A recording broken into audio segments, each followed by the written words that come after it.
Hey, this is Adam with Soda Airsoft and Invictus Tactical Review. We're going to take a look at how I pack my pack, what I pack in my pack for a multi-day airsoft event. This is going to be some of the same kit that we would use for a bug-out bag or for my regular camping bag. It's mostly the same. But before we load it, we're going to take a look at what's in it. This is my training kit. I've got some water, which is heavy and good for hydration. And then I've got 2 bricks here, which is mostly just heavy. And then I've got 4 more bricks here, which are just really heavy. The bricks I have because I did a Ruck challenge and I've saved them and I've used them for training ever since. They're taped up so they don't hurt the bag too bad, but tactical Tailor modular operator pack has held up just fine despite having 40 pounds of bricks in it. So we're going to pull those out, we're going to load it with camping gear, check it out. Alright, so here I've got my pack fully loaded. On the outside pack here, I've got access to this one pretty easily, so I'm going to keep stuff that I want to get to quickly. That means pokey bait, food. I've got wet weather gear in here, so I've got a parka that I've got tightly rolled. I've got a shelter, really basic shelter I keep in the outside.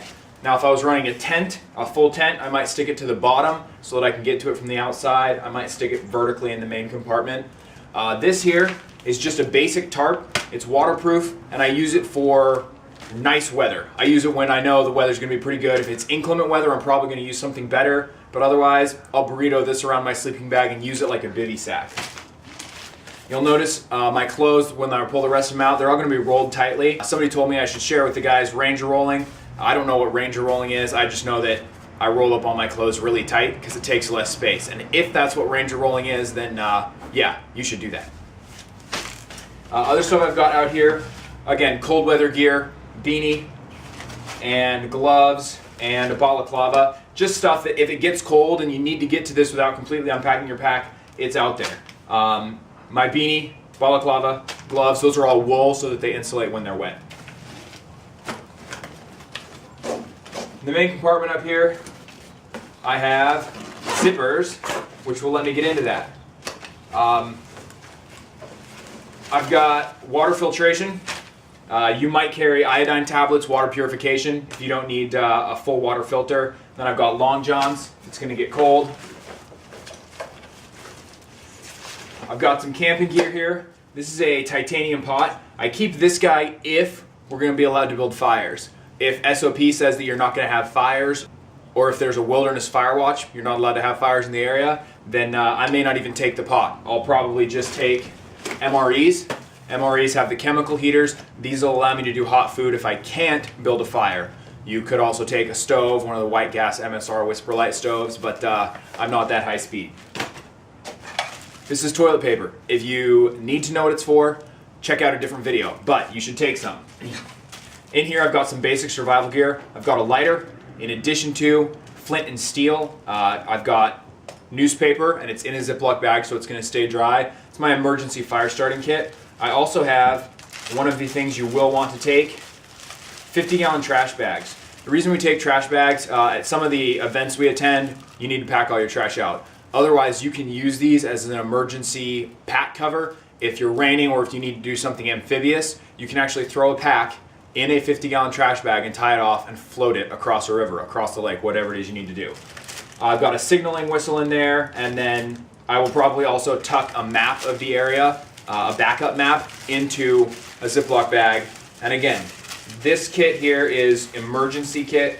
It's stuff that I'm just going to save in case I need it. A headlamp. This one's a variable power headlamp, high-low. Probably has a strobe. If you can get one with red, that works well so that you don't have to have the white light taking away your night vision. Running socks tucked in there, kind of in the mid-level so I can reach them and change them if I need to. Again, wool socks. They insulate even when they're wet, and they're going to be good even if your feet get sweaty. Spare clothes.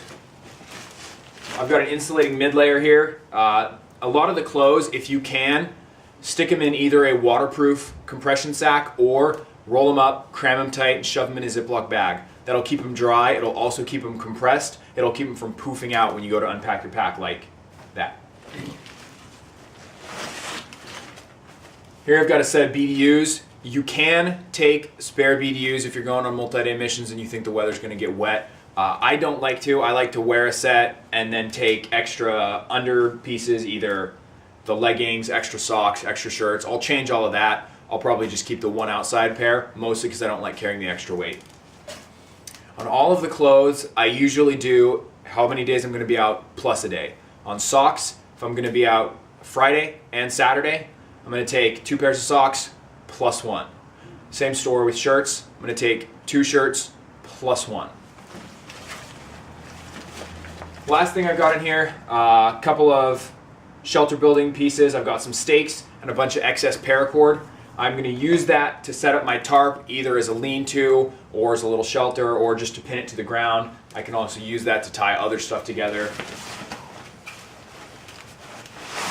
And then last thing I have in here, sleeping bag, 0 degree down sleeping bag. This one is 75% goose down. You can do synthetic down, you can do goose down, but the 0 degree one is going to keep me warm even when it's really cold. This combined with my shelter is going to keep me warm probably to about 20 degrees outside. If I need to go cooler than that, I'm going to have to take a tent.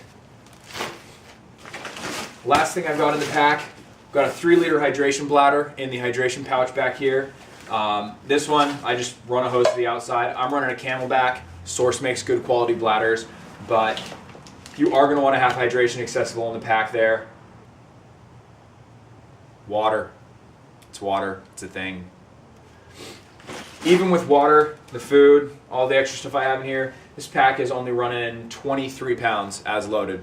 So not too bad. If you're looking for something extremely minimal, lightweight that you can take with you, I have a little bit of extra room in this pouch, a little bit of extra room on the top of this pouch that I can throw some extra fighting kit, spare flashbangs, repair pieces, green gas, whatever I need to tuck in there. So that's how I'm probably going to run it. It's going to be very similar to what I did at Dariel Gate, and if you have any questions, stick them in the comments. I'll be sure to reply.